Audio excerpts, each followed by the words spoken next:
Buenos días. Entonces, en la primera parte de la clase de hoy veremos el tema en específico referido a la regla de oro de Fermi. Como les había comentado ya, este es un contenido que es complementario al curso que estamos llevando, pero muy importante en las aplicaciones que estamos viendo de particularmente esta ecuación que se conoce como la regla de oro de Fermi. Bien, vayamos a los detalles. Las medidas en los experimentos en física subatómica y que naturalmente incluye la física nuclear están entendidas bajo el contexto de fenómenos de interacción. A lo que me refiero es de que las interacciones que se estudian, por ejemplo, entre las partículas y, por ejemplo, sus tasas de decaimiento, tienen que estar descritas naturalmente por un contexto teórico y un contexto luego experimental. Entonces, las observaciones justamente experimentales que se han hecho de estas, por ejemplo, de los decaimientos de núcleos, por ejemplo, ¿no? En el contexto de la física nuclear o los decaimientos de las mismas partículas en el contexto de la física de partículas, han tenido mucho éxito siendo descritas desde el punto de vista teórico por esta ecuación que se conoce como la regla de Fermi.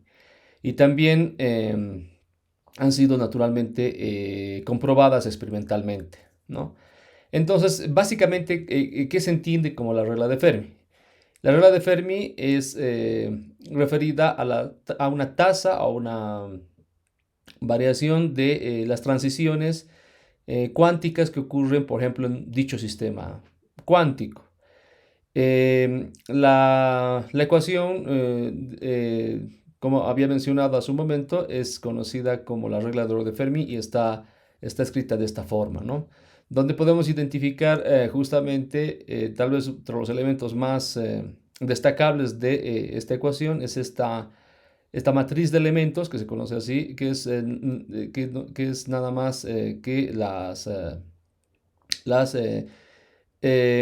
nos reflejan las transiciones de los estados, entre los estados, perdón, iniciales y finales, que luego son cuantificados naturalmente dentro del contexto de la mecánica cuántica. Eso quiere decir de que están involucrados naturalmente soluciones a las ecuaciones de onda que están representadas por la ecuación de Schrödinger, que naturalmente representan o describen, mejor dicho, dichos estados iniciales y finales, ¿no? Y tal vez el término también que se ve acá, que está representado por la letra griega ρ, que depende de la energía, hace referencia, por ejemplo, a la densidad de estados. Bien, ahora vamos a ver cómo derivamos a la regla de oro de Fermi en detalle en esta primera parte de la clase. Entonces, vamos a partir de considerar un sistema cuántico que está representado por una ecuación de Schrödinger, que la vemos acá. Y en la ecuación de Schrödinger vamos a introducir una hamiltoniana independiente del tiempo, que vamos a denotarla como h sub 0 acá, ¿no? Entonces, la ecuación de Schrödinger, tomando en cuenta esta hamiltoniana independiente del tiempo, la podemos escribir de esta forma. No se olviden que esta ecuación estaría representando, por ejemplo, los estados iniciales o finales dentro del esquema del sistema cuántico que estamos queriendo representar. Entonces, para derivar justamente a las autofunciones y los autovalores en términos de una ecuación de autovalores, por ejemplo, podemos proponer la solución a la ecuación de Schrödinger, que iría de la forma que está escrita acá, representada por bar-phi, donde podemos incluir justamente las soluciones en forma de funciones de onda, pero aquí escritas en términos de la exponencial compleja, ¿no? Donde introducimos la energía asociada naturalmente a cada uno de los estados y también la autofunción que está representada por esta U sub n, referida también a los autoestados, ¿no? Tomando en cuenta entonces la ecuación de Schrödinger escrita en su forma de ecuación de autovalores, tenemos entonces, ¿no?, la autofunción y tenemos el autovalor referido a la energía, ¿no? Bien, ahora cómo conectarnos justamente con las propiedades de estas autofunciones dentro de las propiedades que cumplirían estas mismas conjuntamente con sus autovalores. Las estudiamos a través de la relación a través de la relación esta que nos va a llevar justamente a estudiar el comportamiento de las funciones como tal y las funciones conjugadas dentro de un estado, por ejemplo, diferente. Aquí lo vamos a denotar como N mayúscula, que podrían también representar las transiciones dentro del sistema cuántico, ¿no? Entonces, esta propiedad de acá se conoce como las propiedades ortogonales de las autofunciones, donde tomamos en cuenta esta propiedad para luego dar paso, por ejemplo, a lo que veremos más adelante, sería la definición formal de este término que aparece acá, ¿no? Dentro de la ecuación de Fermi o el arreglador de Fermi, que es la referida a la matriz de elementos entre estados iniciales y finales. Bien, entonces, como les decía, el sistema cuántico podría producir cualquier estado dentro de la representación, por ejemplo, de su autofunción U sub n, ¿no? Y de esta manera, esta representación dentro de los estados U sub n, bueno, no sugiere que sufra ninguna transición, ¿no? O cambio en el mismo, a no ser de que esto se lo provoque, si vale el término, a través de la modificación de justamente la hamiltoniana que vamos introduciendo dentro de la ecuación de Schrödinger, ¿no? Entonces, para esto justamente podemos hacernos la siguiente pregunta, ¿no? ¿Cómo provocaríamos una transición entre estados cuánticos partiendo naturalmente de una representación de los mismos descrito por la ecuación de Schrödinger? Entonces la respuesta es, tenemos que incluir una hamiltoniana de perturbación, que justamente aquí la vamos a denotar con la letra H mayúscula sub int, de interacción, ¿no? Y esto simplemente hacemos añadiendo a la hamiltoniana que ya habíamos tomado en cuenta, independiente del tiempo, el término de la hamiltoniana de perturbación o de interacción que añadimos dentro de la representación de la ecuación de Schrödinger. Entonces, de esta manera, la forma de la solución que se va a proponer para la ecuación de Schrödinger incluirá naturalmente una contribución de funciones de onda, ¿no? Que son soluciones de la ecuación de Schrödinger. No se olviden que es una ecuación de onda, ¿no? La ecuación de Schrödinger.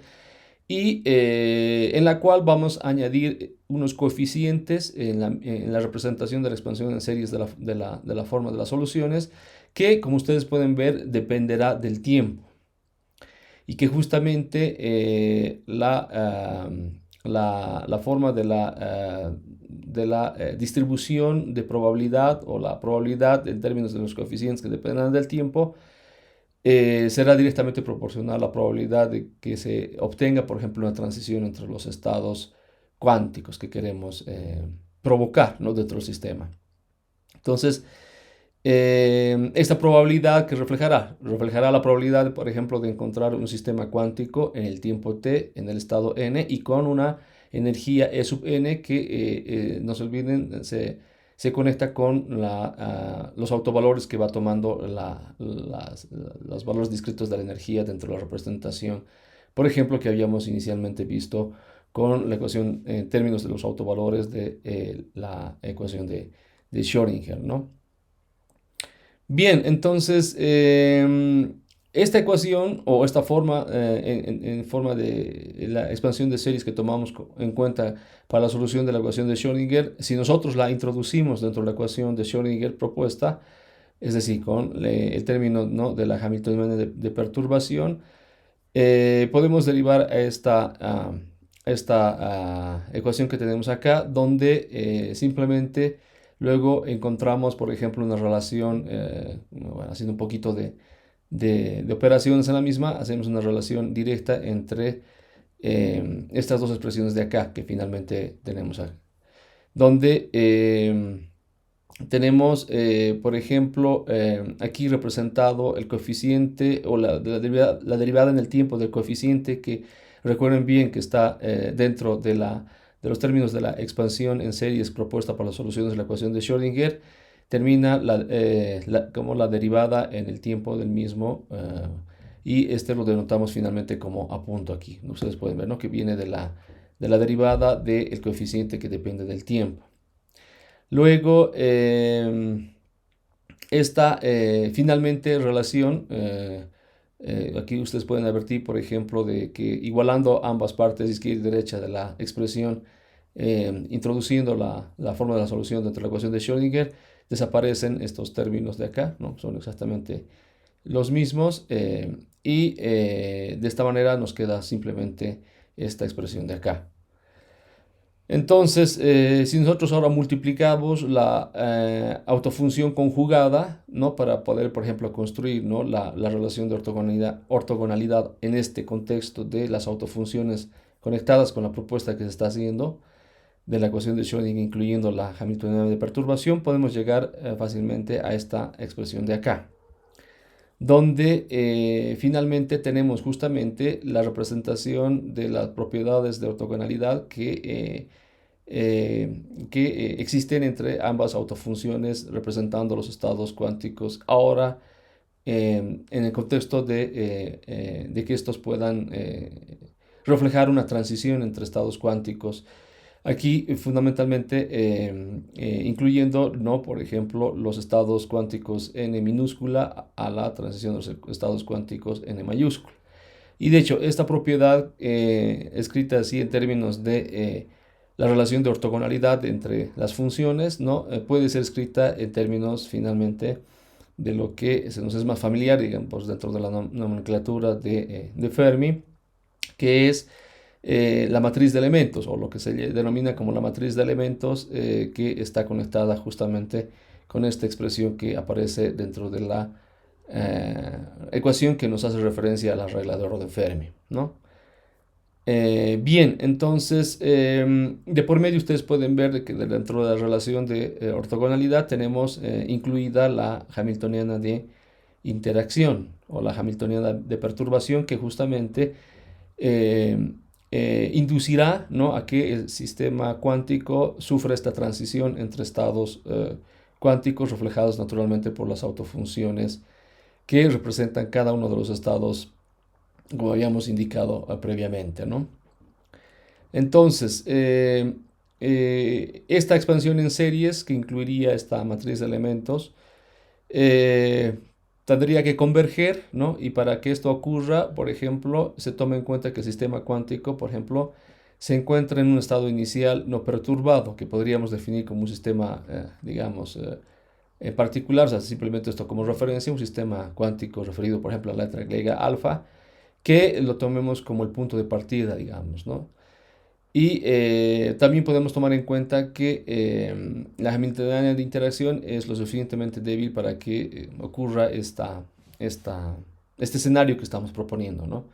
Entonces esto significaría, por ejemplo, en la expansión en series, que solo un estado es diferente de cero y tenemos solamente la contribución de este estado inicial que estamos asumiendo, ¿no? Entonces esto reflejado, lo que acabamos de decir, reflejado en las condiciones que aquí ustedes observan, podemos tener, ¿no? el coeficiente justamente asociado a la expansión en series, haciendo referencia al único estado en el tiempo donde tomamos en cuenta que es el punto de partida como el estado inicial antes de tomar en cuenta la transición del sistema cuántico, ¿no? Todos los demás, entonces, coeficientes asociados a los estados serán cero, mientras que el tiempo sea menor a un tiempo inicial, que tomamos como también punto de partida. Entonces, todos los demás estados alfa podríamos luego aproximarlos a que sean básicamente la unidad dentro de la condición que se tenga, donde los estados en la transición de los estados iniciales que estamos tomando como referencia sean distintos naturalmente a estos estados n que aparecen dentro de la expansión directamente de la propuesta que se hace, ¿no? Y esto para todos los tiempos dentro de la representación del sistema cuántico. En consecuencia, ¿qué tenemos entonces? Tomaremos en cuenta estas anteriores condiciones para poder reescribir entonces la expansión o la forma de la expansión en series de esta ecuación que tenemos acá y finalmente tener esta ecuación que tenemos acá, donde naturalmente el coeficiente ¿no? dependiendo del tiempo, simplemente lo podemos escribir en términos de la matriz de elementos que nos refleja la transición entre estados ahora iniciales, haciendo referencia a los estados, al estado alfa, ¿no? En transición al estado n mayúscula. Y bueno, la forma que nos queda simplemente de tomar en cuenta que estamos tomando un solo elemento de la expansión en series que aquí tomamos en cuenta, ¿no? Entonces solamente, en otras palabras, nos quedaría simplemente reducida a esta la expresión de la expansión en series, o convergería en estas condiciones a esta única representación, ¿no? Ahora, si nosotros podemos integrar en el tiempo, tomando en cuenta que también el tiempo inicial que habíamos mencionado parte de cero, por ejemplo, ¿no? Y naturalmente no estamos considerando de que se esté hablando del mismo sistema cuántico, haciendo referencia de que al definir un sistema de referencia que es el estado inicial alfa, es distinto naturalmente del estado al cual va a darse la transición, el cual va a darse la transición, de que son los estados aquí representados por la letra N mayúscula. Entonces podemos ver de que si integramos la expresión justamente que depende del tiempo, que es en esencia podríamos pensar en principio solamente la dependencia de la exponencial aquí en términos de la energía, ¿no? Y el tiempo, y asumiendo que naturalmente también la Hamiltoniana de interacción es independiente del tiempo y que no depende del mismo, entonces simplemente podemos escribir de esta manera la representación de los coeficientes dentro de la expansión en series. Entonces, o el único, mejor dicho, término de la expansión que depende del tiempo luego de haber incluido esta condición que habíamos mencionado, ¿no? Entonces, simplemente integrando luego esta expresión desde un tiempo inicial 0 hasta un tiempo t mayúscula, lo vamos a llamar así, llegamos a esta expresión que ustedes tienen acá, ¿no? Entonces, simplemente si nosotros tomamos en cuenta la representación sería el módulo al cuadrado de esta representación del coeficiente, que implicaría también tomar en cuenta el módulo al cuadrado de la matriz de elementos, o la matriz de transición de estados, nos llevaría directamente a la definición de la probabilidad de encontrar el sistema, ¿no?, en cualquier estado n, ¿no?, partiendo de un estado naturalmente que ya habíamos definido como estado inicial alfa, en un tiempo t, o dado un tiempo t mayúscula. Entonces esta representación estaría dada a través de esta ecuación que ustedes pueden ver acá, ¿no? Que simplemente es tomar en cuenta el cuadrado de esta expresión, como habíamos mencionado, ¿no? Entonces la probabilidad de que el sistema, nuevamente repito, ¿no?, en un tiempo t tenga o esté representado en un estado particular, un estado particular n mayúscula, dada, digamos, la transición desde un estado inicial alfa, como habíamos denominado, estaría representada por esta expresión en esencia, ¿no? Entonces, ahora veamos un poquito qué quiere decir gráficamente esta representación que aquí tenemos escrita de la probabilidad de transición, ¿no? Entonces, aquí ustedes pueden ver, por ejemplo, reflejada en este lado de la gráfica, bueno, para empezar, la dependencia que se tiene con la función periódica en términos del seno, y los parámetros dentro del mismo reflejan justamente la forma, digamos, de la función, que refleja a su vez la forma de la probabilidad de transición que ocurra entre estados alfa y los estados n, ¿no?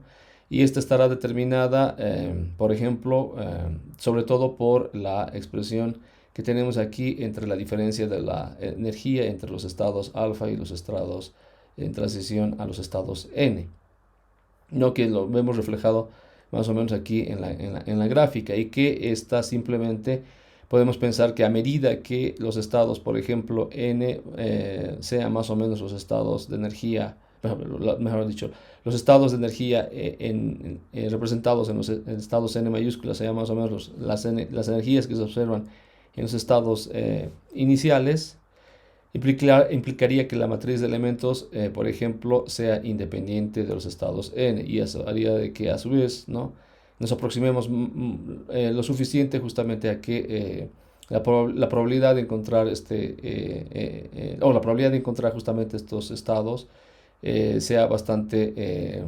bastante próxima, por ejemplo, al valor medio que aquí estaría representado por el valor cero, ¿no? O sea, no estamos diciendo que en ningún momento naturalmente sean exactamente los mismos, sino lo suficientemente próximos entre ambos, ¿no? Entonces, tomando en cuenta esta condición, podemos pensar de que la matriz de elementos es independiente naturalmente de los estados n, ¿no? O las energías independientes de los estados n. Entonces, de manera de que fundamentalmente podemos pensar de que no, la probabilidad en este sentido dependerá únicamente de esta expresión que está representada en términos de seno al cuadrado, ¿no? Que, como habíamos visto, fundamentalmente nos daría la forma de la probabilidad en términos de esta función periódica, ¿no? Que tendría estas características.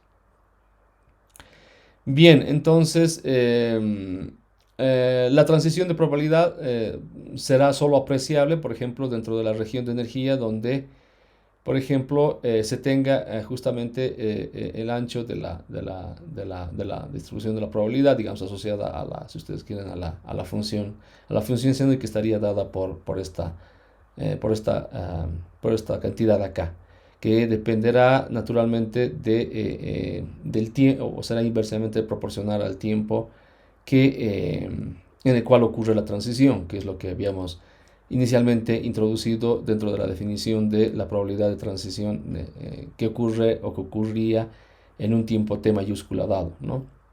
Eso quiere decir entonces que si pasa a mayor tiempo en el cual ocurre esto, la diferencia entre estas energías será cada vez menor, ¿no? Y nos aproximaríamos justamente al valor de la nulidad aquí dentro de la representación de la probabilidad de transición. O únicamente estaríamos dependiendo, como decía hace un momento, ¿no? De la diferencia entre las energías, entre los estados n mayúscula y los estados iniciales alfa, representados en la definición que encontramos dentro de la probabilidad de transición, ¿no? Bien, ahora si quisiéramos asociar o que quisiéramos, mejor dicho, cuantificar una probabilidad de transición total, ¿no? ¿Qué es lo que tendríamos que tomar en cuenta? Tendríamos que tomar en cuenta, naturalmente, todos los estados finales en los cuales podríamos caer luego de una transición desde los estados iniciales.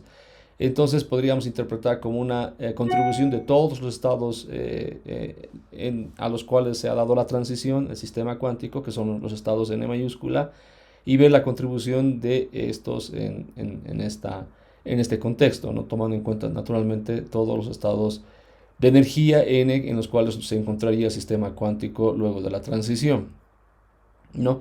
Y para esto vamos a definir un estado de transición en particular, por ejemplo, beta, que podría caer naturalmente dentro de los estados cuánticos de transición representados, por ejemplo, por todos los estados n mayúscula, ¿no? O también que podríamos entender los mismos en términos de los estados de transición referidos a n mayúscula, pero en términos solamente de la energía, o ver qué características tendría, digamos, la energía dentro de estos estados donde cae nuestro estado beta que estamos incluyendo acá, ¿no? Entonces, para entender un poquito esto, lo vamos a ver en los términos de esta gráfica que tenemos acá, ¿no? Entonces, por ejemplo, imaginen ustedes que tengamos un estado bien definido, que es el estado inicial alfa, y que tiene un valor de la energía particular, que es justamente el que está representado acá, ¿no? Entonces todo está bien definido, y en la transición que se tiene, ¿no? Al estado beta, aquí ustedes pueden ver, el estado beta representaría naturalmente entonces el estado final, ¿no? Al cual se ha dado la transición del sistema cuántico, del sistema inicial alfa, y este estado final tiene una particularidad. En realidad caería en una región continua de la energía, ¿no? Donde se podría tomar en cuenta cualquier valor de la energía representada dentro de este sistema cuántico. A ver, para un poquito, digamos, hacer visible esta transición que estaría queriéndonos, digamos, reflejar esta probabilidad de transición total asociada a la expresión que estamos estudiando, sería justamente, por ejemplo, la transición de un sistema cuántico que incluya, por ejemplo, en la transición incluya, por ejemplo, la emisión de un fotón.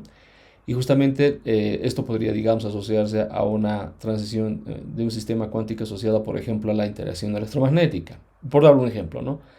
Y justamente el fotón que vendría a ser que es emitido en el estado final, el fotón o la energía asociada al fotón, caería justamente en una región en el continuo, ¿no? Y de esta manera el estado final estaría representada, como habíamos dicho hace un momento, ¿no? Dentro de estaría representada por una energía en el continuo, donde sería la energía característica, por ejemplo, de la emisión del fotón, que se daría en aplicando, digamos, esta idea a un sistema cuántico en particular, pero esto es simplemente un ejemplo y podría ser aplicado, como vamos a ver más adelante, en muchos otros sistemas cuánticos, ¿no?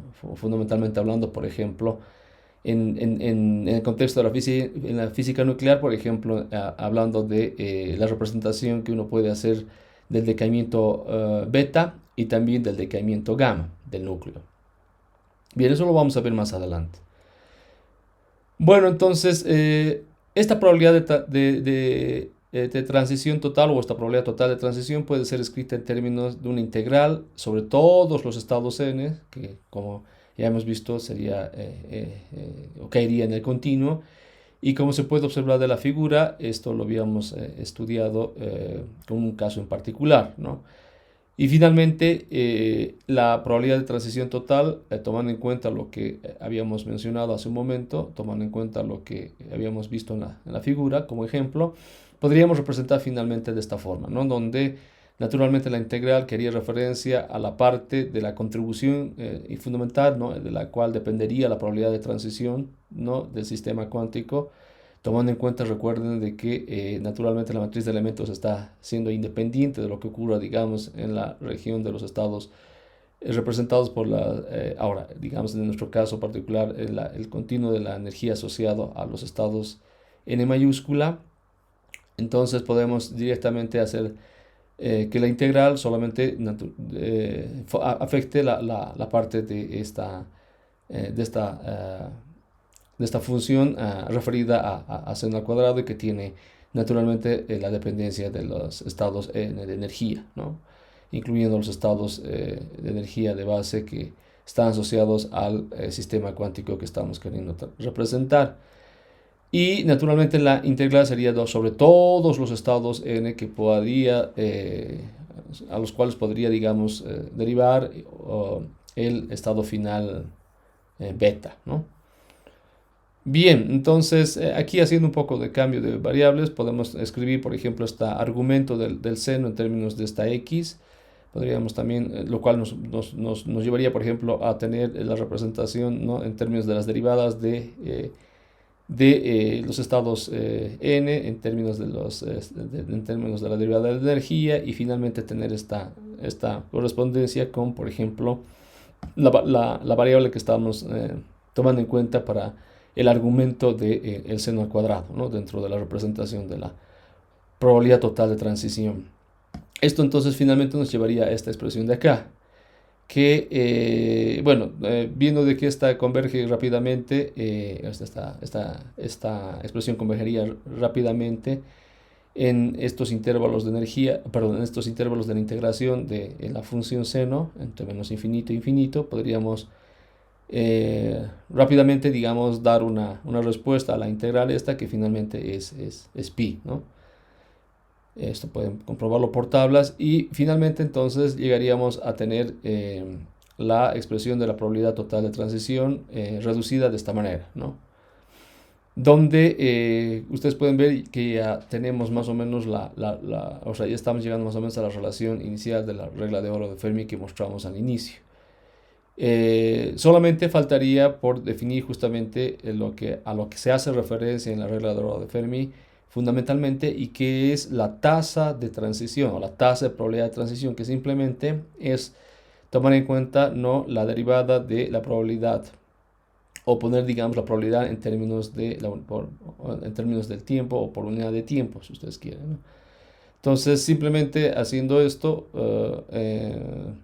tenemos que de esta expresión, simplemente tomando la derivada en términos del tiempo, llegaríamos a esta expresión de acá. Y la derivada justamente se entendería como la tasa de probabilidad de transición, que nos lleva justamente a la regla de oro de Fermi que inicialmente habíamos propuesto, ¿no? Aquí simplemente I latina y F está representado para nuestro caso en particular de la forma en la cual derivamos a la regla de Fermi, estarían representando los estados iniciales y los estados finales, ¿no? Y aquí T de los estados iniciales y finales, ¿no?, al cuadrado estaría representando justamente nuestra matriz de elementos referidas a los estados iniciales alfa y los estados finales beta para el contexto en el cual hemos usado como ejemplo para derivar a la regla de oro de Fermi, ¿no?, que es exactamente, en otras palabras, lo mismo. Y finalmente, reescribiendo justamente esta tasa de probabilidad de transición de los estados cuánticos, esta variación de los estados n en términos de la energía por unidad de energía se conoce formalmente como la densidad de estados, ¿no? Entonces es una definición que igual lo habíamos visto al inicio de esta parte del estudio de la regla de Fermi. Entonces, ¿qué está exactamente diciéndonos este término en particular de la densidad de estados? Nos dice que hace referencia al número de estados permitidos por unidad de energía en los cuales naturalmente asociamos, o a los cuales asociamos justamente el estado final dentro del contexto de la transición cuántica que ocurre en nuestro sistema cuántico, ¿no?, y que nos lleva como característica, digamos, ¿no?, principal, nos lleva justamente a asociar a estados, a estos estados a los cuales podemos asociar, mejor dicho, perdón, un estado un continuo en la energía asociados a esos estados finales. Y como referencia habíamos visto justamente en particular el ejemplo que les habíamos dado, por ejemplo, de una transición en un sistema cuántico dado, por ejemplo, haciendo referencia a la interacción electromagnética, donde el fotón emitido luego de la transición cuántica estaría, o caería, la energía de este fotón emitido caería en lo continuo, digamos, de la energía asociada al mismo, ¿no? Bien, esta regla entonces, o esta ecuación finalmente a la cual nos deriva este análisis que habíamos hecho, y que es una ecuación que permite cuantificar la tasa de transición de estados cuánticos, tomando en cuenta, ¿no?, los estados iniciales y los estados finales del mismo, independientemente de dónde se vaya a aplicar esta ecuación. Fermi la formuló por primera vez y la llamó la regla de oro, o bueno, él simplemente la denominó la regla de Fermi número 2 en realidad, ¿no? Se conoce como la regla de Fermi número 2. Eso quiere decir que hay una regla de Fermi número 1 que les voy a explicar igual brevemente en qué consiste. Esta regla de oro de Fermi número 1 consiste en variar un poquito la matriz de elementos, o sea, donde no se olviden que se toma en cuenta justamente el modelo que se usa dentro de la interpretación de la ecuación de Schrödinger en el momento de introducir una hamiltoniana de interacción o de perturbación en el mismo, ¿no? De manera que nos lleva justamente, como habíamos visto, nos lleva a la posibilidad de que en el sistema cuántico nosotros podamos introducir un término que provoque una perturbación en el sistema cuántico y se dé esta transición en el mismo, ¿no? Si no ocurriese justamente o no se incluyese esta hamiltoniana de perturbación, el sistema cuántico no tendría por qué estar alterado, ¿no?, por, digamos, poner en contexto lo que vimos nuevamente, ¿no?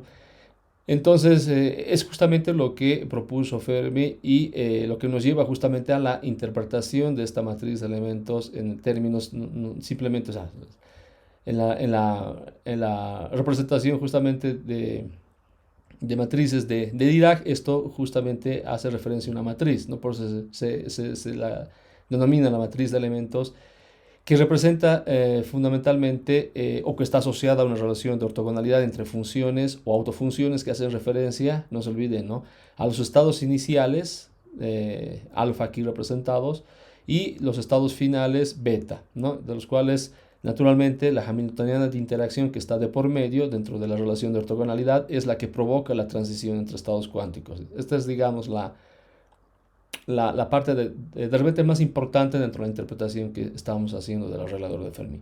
Y justamente la regla de oro de Fermi número 1 hace referencia a que se tome en cuenta dentro de la transición de estados que refleja esta matriz de elementos, provocada nuevamente, ¿no?, por la hamiltoniana de interacción o de perturbación.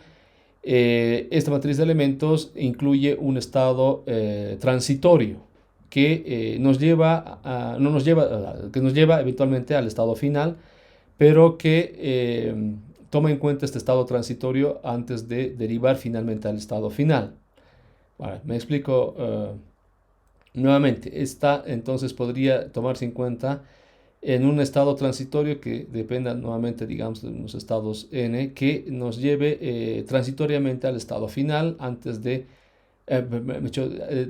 una vez de tomar en cuenta esta transición, por ejemplo, desde los estados iniciales hasta el estado transitorio n, y luego del estado transitorio n finalmente llegar al estado final beta.